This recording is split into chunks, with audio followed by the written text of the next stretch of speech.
HaHo. Okay, you ready, guys? We're tortured for Christ. This is by Richard Wurmbrand, chapter 1. Okay? I hope this does your heart good. Like I said, I can't pronounce the foreign names in here, so I'm going to improvise with them. That's why you need to get the book, because you can probably pronounce them a lot better than I can.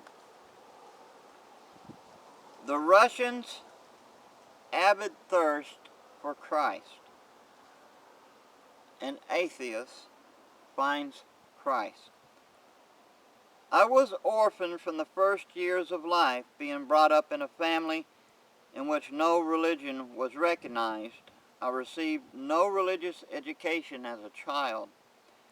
As a result of a bitter childhood which included knowing poverty in the difficult years of World War I. At age 14, I was as convinced an atheist as the communists are today. I had read atheistic books, and it was not just that I did not believe in God or Christ. I hated these notions, considering them harmful for the human mind, so I grew up in bitterness toward religion. But as I understood afterward, I had the grace to be one of the chosen of God for reasons that I don't understand. These reasons had nothing to do with my character, because my character was very bad. Although I was an atheist, something unreasonable always attracted me to churches. I found it difficult to pass a church without entering it. However, I never understood what was happening in the churches. I listened to the sermons, but they didn't appeal to my heart. I had an image of God as a master whom I should have to obey. I hated this wrong image of God I had in my mind, but I would have liked very much to know that a loving heart existed somewhere in the center of this universe. Since I had known few of the joys of childhood and youth, I longed that there should be a loving heart beating for me too. I convinced myself that there was no God, but I was sad that such a God of love did not exist. In my inner spiritual conflict, I entered a Catholic church. I saw people kneeling and saying something. I thought, I will kneel near them so I can hear what they say and repeat the prayers to see if something happened. They said a prayer to the Holy Virgin. Hail Mary, full of grace. I repeated the words after them again and again. I looked at the statue of the Virgin Mary, but nothing happened. I was very sad about it. One day, being a very convinced atheist, I prayed to God. My prayer was something like this: God, I know surely that you do not exist, but if perchance you exist, which I contest, it is not my duty to believe in you. It is your duty to reveal yourself to me. I was an atheist, but atheism did not give peace to my heart. During this time of inner turmoil, an old carpenter in a village high up in the mountains of Romania prayed like this: My God, I have served you on earth, and I wish to have my reward on earth as well as in heaven. And my reward should be that I should not die before I bring a Jew to Christ, because Jesus was from the Jewish people. But I am poor and old and sick. I cannot go around and seek a Jew. In my village there are none. Bring a Jew into my village, and I will do my best to bring him to Christ. Something irresistible drew me to that village. I had no reason to go there. Romania has 12,000 villages, but I went to that one.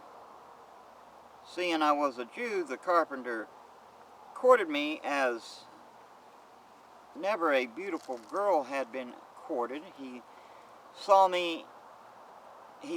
me the answer to this prayer and gave me a Bible to read. I had read the Bible out of cultural interest many times before, but the Bible he gave me was another kind of Bible. As he told me sometime later, he and his wife prayed together for hours for my conversion and that of my wife. The Bible he gave me was not written so much in words, but in flames of love fired by his prayers. I could barely read it.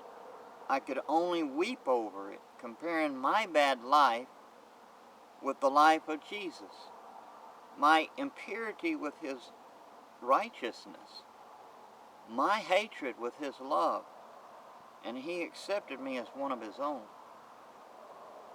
Soon thereafter, my wife was converted. She brought other souls to Christ. Those other souls brought still more souls to Christ. And so a new Lutheran congregation arose in Romania. Then came the Nazis, under whom we suffered much. In Romania, Nazism took the form of a dictatorship of extreme Orthodox elements that persecuted Protestant groups as well as the Jews. Even before my formal ordination and before I was prepared for the ministry, I was the leader of this church, being the founder of it. I was responsible for it. My wife and I were arrested several times, beaten, and hauled before Nazi judges. The Nazi terror was great, but only a taste of what was to come under the communists. My son, Mihai, had to assume a non-Jewish name to prevent his death. But these Nazi times had one great advantage. They taught us that physical beatings could be endured, and that the human spirit, with God's help, can survive horrible tortures. They taught us the technique of secret Christian work, which was a preparation for a worse ordeal to come, an ordeal that was just before us. And I just wanted to say, okay, I'll go on reading chapter 1 on another video. I want you to think about that carefully. And I hope that this book will touch your heart. I hope it stirs you into action, not words, but action. Because right now, that's just a problem. We got too many words, too much talking, and no action. And sadly, it doesn't matter what denomination you're from, you see a lot of it going on. Some denominations are worse than others. A lot of talk, but no action. All telling you how to be saved, but they're not showing you the actions. They're not showing you the life of Jesus in their lives. They're not showing it and demonstrating it. They're just talking. I personally won't listen to someone like that, because I know, as someone who is out in the world, I ain't got time for it. I never did. And even as someone who's following Christ, I do not have time to listen to words. I want to hear truth and see action, both.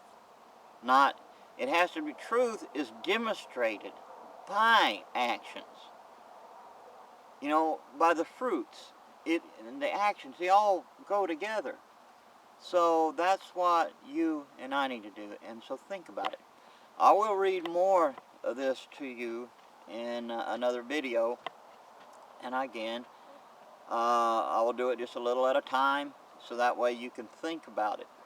And please, on each posting, please, I'm asking you, don't put just a thumbs up, leave a comment, even if it's a brief sentence, a paragraph, whatever you want, but not just a thumbs up, alright? I want to know if this is touching your heart to inspire you in some way for Christ, instead of just mouthing words or writing, typing words. What actions, can be demonstrated in your life? Let us know. Maybe your words will also inspire and encourage someone in the Lord to be active, to be in action, to demonstrate the fruits of the Spirit, not talking. God bless you. Shalom and HaHo.